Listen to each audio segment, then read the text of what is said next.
शांति बने 2 मिनट मिला लीजिए शत्रुघ्न जी।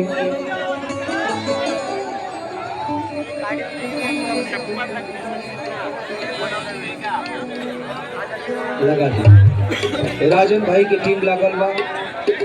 जे पूरे बिहार न पूरे प्रदेश पूरे देश में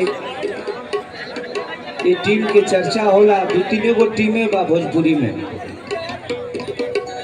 जौन चर्चा के विषय होला वो आज टीम आप सबके बीच में लागल बा और आप सबके भाई काइले बा और आदरणीय छठ पूजा समिति हमारे बड़े भाई अध्यक्ष सुमेर सिंह जी, हमारे त्रिपुरारी बाबा और अन्यथा जितने भी एक कमेटी के अध्यक्ष मेंबर बानी रवा सभी के कोटि कोटि अभिनंदन हम करता रहे। और अभी अभी बड़े भैया जीवन यादव जी जे सिवान बिहार किंग मेकर जरा के नाम